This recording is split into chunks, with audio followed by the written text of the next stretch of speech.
n'aba political parties endala oppositions ne bazijje nakasero okulinana Tiru Party wagulu wa Fairway Hotel mu kifo ekyo around there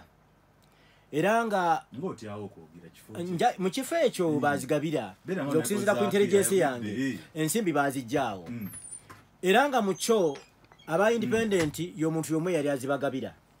nga yagabira aba FDC yagabira aba DP yagabira aba UPC nga yagabira n'aba NUP abamu beabeera balonzeemu era nga y'omu mu ngeri emu jukira ndi bateekateeka ogenda mu kalulu kaseeke era nga jukira nti akalulu banaatera okuyingirira kana akawubaka ba parliament presidency yes primaries so mu kiseera kino eno mulimu era n'abamu abataakola ki si bonna nti baafuna aba NUP ne baalondamu era alina omukulu omu gwayogedde gwesasobola kwatanguluza waneeno nange naye nga y'omu era akipika tambuza mba amawulire nti bonna baafunye yes ne ba bloggers abamu gamba nti bonna abaka bonna bakoze eki baafunye era kati kino okukitambuza ye abaafunamu ono eyagabira aba opposition eyagabira aba independent afunamu atya ebeera accountability ewooli General Museveni nti bonna nakoze eki nabawadde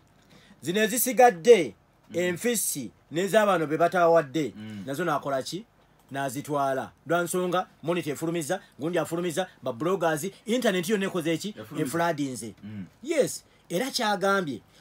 we wabeerawo mbaka wa parliament yagamba nti ensimbi tezagabiddwa oyo manya abako nekyamu ku bwongo abeera munnanfuusi abeera si wa mazima tasaana kwesiga kukiikirira bantu bannayuganda lwansonga ab'NRM bonna bafunye ensimbi 97% oba 97 ku 100 aba independents babeera NRM leaning era bona bakoze eki bafunye kati nabana abalala political parties kuba ozimanye nti babalinga abeewasa DP yafumbirwa NRM nomanya UPC nefumbirwa NRM FDC simanyi oba ekyalo yadde ngeri mu constituency yange by the way kitebe kya FDC yes najja nankumbi so kati abona ne babeera nga bakola ki era kati obalaba jabbalaba mu constituency abatandise okukola ki era kyakugambye nti mu kaseera kano tebaliiwo bali mu kubeera nti bavuunya balaba engeri gye bamenyamenyamu n'abo abaagala okumogenda okubalaba eyo nga balimu kugenda mu bantu eyo mu kulaba nga basaasaanya ensimbi ezo naye ku lwokubiri era nga Honorable Zaake bwagambye bateekateeka okwanja ebbago erimu erigenda okusobozesa Munnayuganda atuwuliriza ali eyo okubeera ng'osobola okuwozesebwa mu kooti y'amagye court martial nga ne bobeera bagize oba ne bakujwetekako ekisangosango kyonna nga bakwalayininga wali eri ne bakuteekako ebisangosango basobola n'okwebasaayo emyaka 2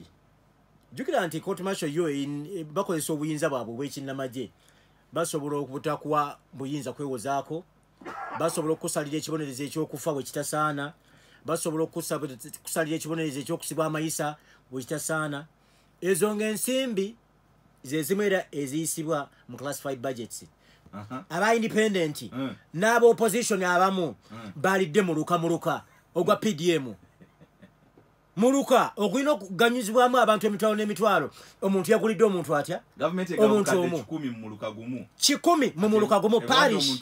kiringa kati nze wange nyina emiruka 8 nyina Nateete nyina Najjanankumbi 1 Najjanankumbi 2 Lubaga nyina Busega kati manya nti sente zandigenze mu parish ezo 8 kati mu buli muntu omu yakoze eki yalidde omuluka ogwa PDM sente obukadde 10 so kati gwatanyiiga obeerako kikyamu ku mutwe oba osaana keberebwa oba eddwaliro ly'ebutabika bwe libanga kalu babajjuzeeyo Dobozi ya parliament mwoli ensongo zuulidde